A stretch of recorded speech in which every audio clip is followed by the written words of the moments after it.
Mon nom, c'est Ahmed Mohamed El Mokhtar. J'ai 35 ans. Je suis le directeur du groupe de société Orient Makina et Turquoise Construction Décoration basé à Nouakchott. Je suis militant pour une Mauritanie laïque. Voilà, je suis à Nouakchott, en Mauritanie. J'ai la volonté, le courage de dire à tous les Mauritaniens qu'il est temps de sortir le pays, sortir la Mauritanie, notre cher pays, des castes, des tribalismes, de l'instrumentalisation. Il faut que notre pays soit un pays moderne, comme tout le monde. Alors pourquoi tous les pays avancent et notre pays reste derrière? Voilà. Pour vous dire, l'islam, ce n'est pas un système de gouvernance. L'islam, c'est une religion. La religion est sacrée, la politique n'est pas sacrée. La politique, mon point de vue, l'islam, c'est une religion qui ne doit pas être instrumentalisée, utilisée pour des fins politiques ou financières. Donc, nous avons créé notre mouvement pour une Mauritanie laïque le 17 février 2017. Alors, cela fait une bonne année que nous revendiquons la laïcité en Mauritanie. Nous n'avons rien contre la religion. D'autres disent que la laïcité est contre la religion, mais ce n'est pas exact. La laïcité protège la religion. La laïcité garantit les droits à tous les Mauritaniens, à tous les citoyens, et traite les Mauritaniens sur la base de citoyenneté. Voilà, raison pour laquelle nous avons créé notre mouvement pour une Mauritanie laïque. Malheureusement, c'est le cas, malheureusement c'est vrai.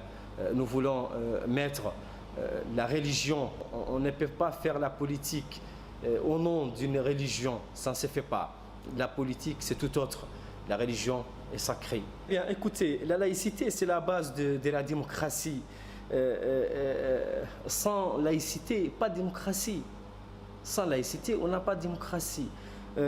D'ailleurs, je vais vous dire quelque chose. La religion ressort de la vie personnelle, du choix personnel. C'est privé, c'est vraiment personnel. La laïcité protège les droits des citoyens. Qu'est-ce que nous avons contre la religiosité de nos jours? La religiosité, la religion a été utilisée en Mauritanie pour ancrer le tribalisme, les castes. D'autres citoyens vivent inférieurs à d'autres victimes d'esclavage. Les hommes ont utilisé la religion pour faire du mal à d'autres. Des hommes ont utilisé la religion pour faire de la Mauritanie, de la société mauritanienne, une société de caste, une société de tribalisme, une société de racisme. C'est les hommes. Ils ont utilisé la religion islamique pour ces fins. Alors nous voulons mettre fin à cela. La valeur que nous voulons partager avec tout le monde, avec tous les citoyens mauritaniens, c'est la valeur de citoyenneté. Vous êtes un citoyen mauritanien, alors vous êtes bel et bien dans vos droits personnels et publics. Vous ne serez jamais, avec la laïcité, vous ne serez pas traité comme esclave ou fils d'une famille inférieure à une autre, ou fils d'une famille supérieure à une autre. C'est-à-dire, nous allons, avec la laïcité, nous pouvons mettre fin au tribalisme qui fait du mal à notre société. Les Mauritaniens ne connaissaient pas avant la laïcité, c'est vrai, ils vivent dans un pays dit islamique. Ils ne connaissent pas alors la laïcité. Qu'est-ce qu'ils peuvent savoir de la laïcité? C'est ce qu'ils entendent dire par les hommes religieux, par les religieux de maintenant, par ceux-mêmes, par ceux-mêmes qui utilisent la religion, par ceux-mêmes qui instrumentalisent la religion, d'autres qui prennent une partie de la société mauritanienne comme cas inférieur, voilà, citoyens inférieurs à d'autres, voilà. Donc les Mauritaniens en général, cultivés, intellectuels, sont en majorité bien d'accord avec nous, bien d'accord avec la laïcité, ils le veulent bien. D'autres qui ne sont pas bien informés, qui entendent toujours la parole de certains religieux, les refusent des fois, mais nous allons arriver à nous faire entendre en Mauritanie, à faire entendre notre voix à tout le monde, à tous les citoyens. Déjà, vous avez vu comment on a appris à respecter la démocratie depuis les années 90 en Mauritanie. Dès que, à l'arrivée de la démocratie, d'autres hommes religieux ont utilisé la religion toujours, bien sûr, pour dire que voilà la démocratie, voilà le couvre, voilà après. Mais après, lorsque la démocratie a commencé à se faire entendre, voilà, ils ont changé d'avis, la parole, ils ont commencé à dire, bon voilà, la laïcité c'est Shura, la laïcité c'est de savoir la vie de tout le monde sur le pouvoir public, la démocratie c'est quelque chose de bon.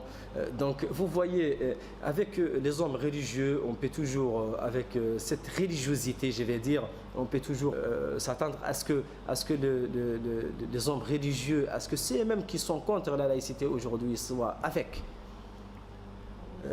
demain. On est d'ailleurs notre mouvement naissant le 17 février 2017. Déjà on compte nos sympathisants par des milliers. Voyez-vous, sans même qu'on fasse de grandes sorties ou des choses vraiment grandes, juste à ce qu'on publie sur les réseaux sociaux, les médias, tout simplement, voilà, les jeunes, comme de vieux, des professeurs d'université, des fonctionnaires d'État, des docteurs, des chômeurs, c'est-à-dire femmes au foyer, c'est-à-dire tout le monde, tous les citoyens acceptent la laïcité et commencent à chercher sur la laïcité. On est contre la laïcité si seulement on ne sait pas de quoi il s'agit exactement. Mais une fois on cherche sur la laïcité, on trouve toujours que c'est un bien, c'est le bien de la société mauritanienne. Alors avec la laïcité, la société mauritanienne peut changer, le pays peut développer, il peut vraiment avancer. Écoutez, on n'est pas sur cette voie, on n'a pas l'objectif de mettre la religion à la retraite, comme on le dit, ou comme certains religieux prononcent et disent à tout le monde, voilà, non, la laïcité c'est contre l'islam, voilà, ils vont mettre l'islam à la retraite. Donc non, ce n'est pas vrai, ce n'est pas ça. Ça, ce n'est pas notre objectif. La laïcité respecte d'ailleurs la religion. Avec la laïcité, dans un pays laïque, personne ne peut se prononcer au nom d'une religion pour être l'acteur d'une escroquerie. Ça ne se fait pas dans un pays laïque. Alors qu'en Mauritanie, oui, ça se fait.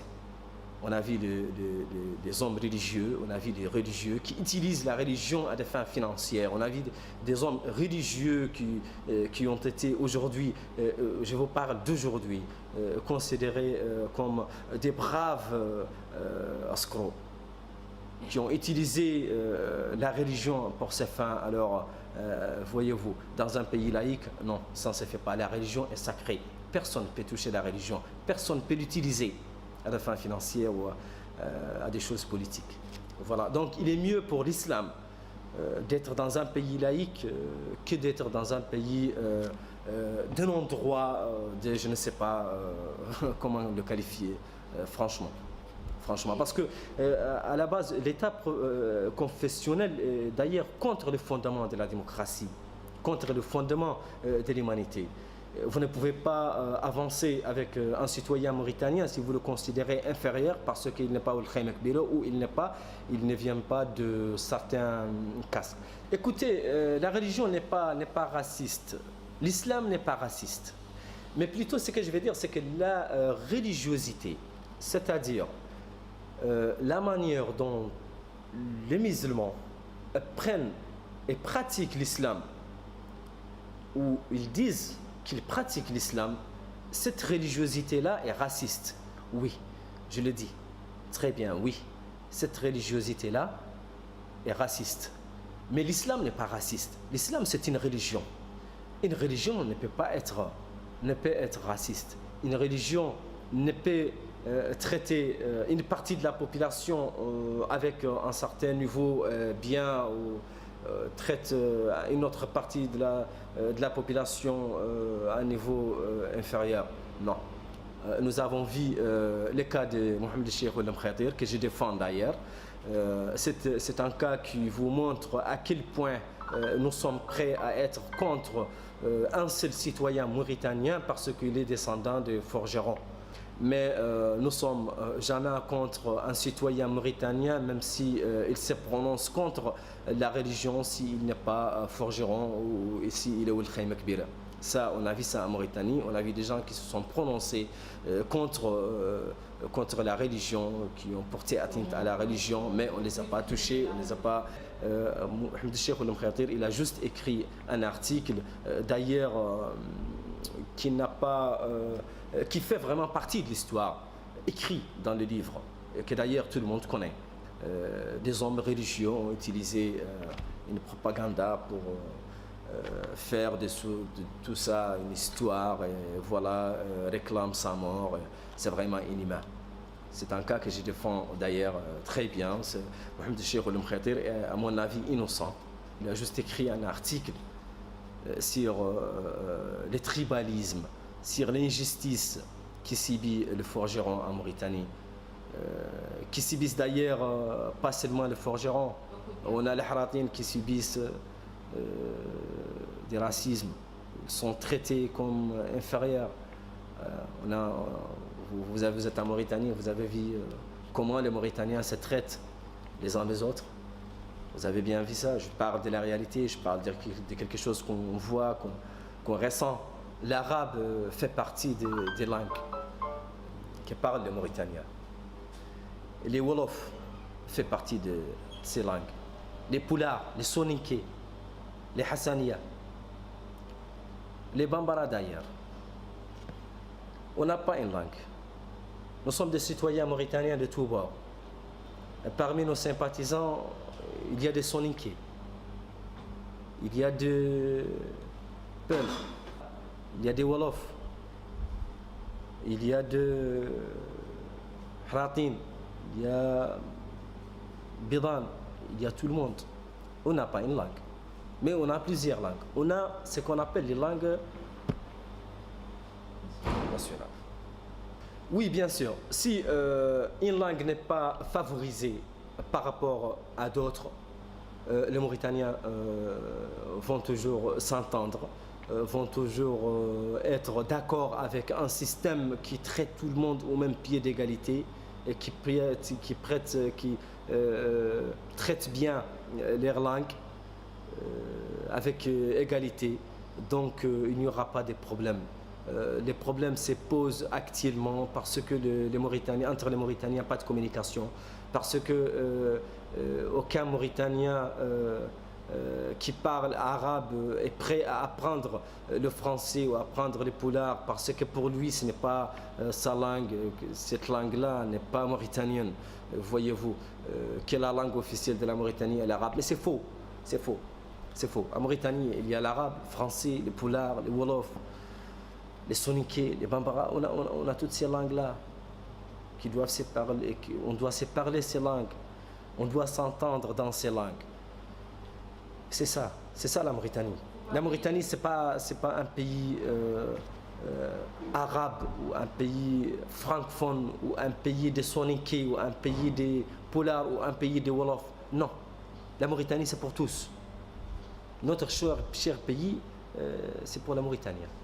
Bon, personnellement, oui, je parle d'autres langues, bien sûr. Ce que je veux dire, c'est que je m'entends toujours avec les citoyens mauritaniens qui ne parlent pas l'arabe, qui ne parlent pas le français. personnellement, dans ma vie privée, j'ai des enfants qui parlent différentes langues nationales et ça me met vraiment très à l'aise. Oui, je suis très à l'aise avec ça. Je suis très à l'aise d'entendre plusieurs langues nationales dans ma maison, parler à la maison, chez moi. Écoutez, ce que je vais vous dire, c'est que le mouvement pour une Mauritanie laïque, c'est des citoyens mauritaniens qui ont décidé de revendiquer la laïcité, de faire une Mauritanie un pays laïque. Pas de financement étranger, pas de financement intérieur, pas d'organisation internationale, organisation nationale, non, pas tout ça. C'est juste... on a commencé un groupe de citoyens mauritaniens qui veulent faire de la Mauritanie leur pays, un pays laïque, qui ont décidé de réclamer la laïcité en Mauritanie. Et voilà, c'était un groupe de jeunes. Et voilà, maintenant on est un grand mouvement, on se compte par des milliers. Et ce n'est pas seulement à Nouakchott. On a commencé à Nouakchott. Maintenant nous sommes à Rosso, à Zouérat, Nouadhibou, à Niamey, Lioun, Kifa. On est partout, à Silibabi, Kédi, partout où vous voulez. À Teganet. Je suis parti à Teganet. Et j'ai rencontré des jeunes laïcs. Je suis parti à Kifa, à Nima, Lioun, vous faites quoi là, partout. de concret, vous faites des rencontres, ou je sais pas, vous avez l'intention de devenir un parti politique Pour le moment, nous sommes apolitiques. Notre mouvement, c'est pour une Mauritanie laïque. Notre premier objectif, c'est de voir la Mauritanie un pays laïque, de voir notre pays en train d'avancer. C'est ça notre objectif. Pour le moment, parmi nos sympathisants, il y en a des engagements politiques, la majorité présidentielle, comme l'opposition, comme d'autres partis. Ce que je vais vous dire, c'est que nous sommes, le mouvement pour une Mauritanie laïque, c'est un mouvement de tous les bords, c'est-à-dire c'est un mouvement qui compte tous les Mauritaniens, malgré ce qu'ils pensent politiquement, leur orientation politique. Oui, écoutez, moi, personnellement, je défie. L'une d'elles est noire et l'autre est très claire, plus claire que moi, le teint bien clair. Et lorsque ma fille Claire sort dans la rue sans le voile ou sans mettre quelque chose sur la tête, on lui parle toujours pourquoi, mais ça ne se fait pas ce que tu fais, il faut changer, il faut te couvrir la tête, ça ne se fait pas. Alors que l'autre, non, on lui dit non, c'est bon comme ça, continue. Voilà, voyez-vous. Donc cette religiosité là ne traite pas les Mauritaniens de la même sorte, voyez-vous. Mettre toujours la différence entre deux sœurs. Ça veut dire que la cité foncée, voyez-vous ce que je veux dire? Dévoiler, mais donc, si t'es clair, il faut te couvrir. Voilà. Donc ce système-là, cette religiosité que nous avons en Mauritanie aujourd'hui, elle aggrave de jour après jour la situation et le niveau de communication entre les citoyens mauritaniens. Ils referment tout. On ne communique pas en Mauritanie. Comme si nous ne venons pas du même planète. Nous ne sommes pas seulement divisés, nous sommes subdivisés. Parce que, remarquez, chez le Bidan, il y a les forgerons, il y a Aznag, il y a Oulad el-Khiam, il y a Zouaye, il y a, voyez-vous, des castes. Donc là, chacun traite l'autre d'une manière différente. Et c'est normal que celui-là vous traite, vous qui ne faites même pas partie de son tribu, inférieur à lui, parce qu'il se croit vraiment supérieur, voyez-vous. Donc vous aurez toujours des sentiments d'être vu un peu inférieur, d'être traité comme, disons pas tout à fait un être humain un bon et difforme. C'est-à-dire vous êtes un être humain en Mauritanie, oui, mais il y a quelque chose qui ne va pas chez vous toujours parce que peut-être vous êtes... voilà, c'est ça. Donc c'est des choses qu'on ne peut vraiment pas très bien expliquer parce que c'est un peu compliqué à comprendre. Même moi, je n'arrive pas à vous dire à comprendre. C'est-à-dire un système qui fait la différence entre deux sœurs. C'est quelque chose que moi-même, je n'arrive pas à comprendre. une religiosité qui fait la différence entre mes défis. Parce que l'une est noire et l'autre est claire. C'est vraiment quelque chose que je n'arrive pas à comprendre. Et c'est normal que vous ne le compreniez pas. Mais je pense que la solution, c'est de laïciser ce pays, laïciser la Mauritanie. Donner la chance à tous les citoyens de se faire entendre. Lancer la liberté d'expression. Laisser les gens s'exprimer pour qu'ils se fréquentent, pour qu'ils communiquent. Si vous avez remarqué au sein de notre mouvement, on regroupe toute la Mauritanie. Dans notre mouvement, nous sommes Soninké, nous sommes Wolof, nous sommes Pola, nous sommes Bidan, nous sommes Haratin, nous sommes tout. Notre mouvement englobe tout. Notre mouvement rassemble les Mauritaniens. Du coup, le financement que vous avez, c'est des cotisations de vos membres ou c'est... On n'a pas de financement. On n'a pas de financement. Notre mouvement pour une Mauritanie laïque n'a pas de financement. Il n'a pas financé. Il ne cherche pas d'ailleurs à être financé. C'est des Mauritaniens qui se sont entendus, qui veulent laïciser la Mauritanie. Ils n'ont pas besoin de financement. Mais si vous voyagez, Ce n'est pas l'argent qui fait l'avenir. Ce n'est pas l'argent qui fait tout. Si on veut organiser une grande réunion, une sortie comme le faisons habituellement, on communique mutuellement, on trouve toujours des fonds pour s'organiser. Ce n'est pas un problème. Le mouvement pour une Mauritanie laïque, ce n'est pas un mouvement où on peut dire son président il a fait ou son vice-président. Non, on n'a pas de président, on n'a pas de premier responsable. Nous sommes tous des Mauritaniens, même pied d'égalité, pas d'infériorité, pas de supériorité. On communique bien, on s'entend bien, on s'entend très bien d'ailleurs. Ismi Ahmed Mohamed El Mokhtar.